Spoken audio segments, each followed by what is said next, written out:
சிதம்பரத்தில் தன்னை சிலர் தாக்கியதாக வட மாநில இளைஞர் ஒருவர் ரத்தம் சொட்ட சொட்ட இருசக்கர வாகனத்தில் சென்று போலீசாரிடம் புகார் அளித்தார். இதை பற்றின மேலும் விவரங்களை தருகிறார் எமது செய்தியாளர் செல்வகணபதி. செல்வகணபதி, வணக்கம். இது குறித்தான விவரங்கள்.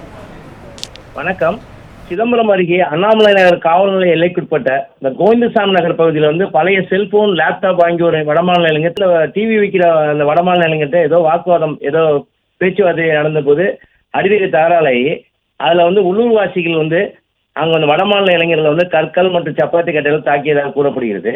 இதில் வடமாநில இளைஞர்கள் இருசக்கர வாகனத்தில் தப்பி சிதம்பரம் காந்தி சிலை அருகே இந்த போலீஸார்ட்ட ரத்தம் சொட்ட சொட்ட புகார் அளித்தாங்க.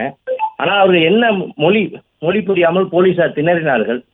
அதுக்கப்புறம் பின்பு சிதம்பரம் அரசு மருத்துவமனையில் கொண்டு அவங்களை சேர்த்துட்டு இது குறித்து அண்ணாமலை காவல் நிலையத்தில் புகார் பெறப்பட்டு வீட்டின் உரிமையாளர் அந்த வடமாநில இளைஞர்களுக்கான வீட்டின் உரிமையாளர் புகார் அளித்ததில் அண்ணாமலை காவல் நிலையத்தில் இது குறித்து விசாரணை எடுத்து குற்றவாளிகளை தேடி வருகின்றனர்.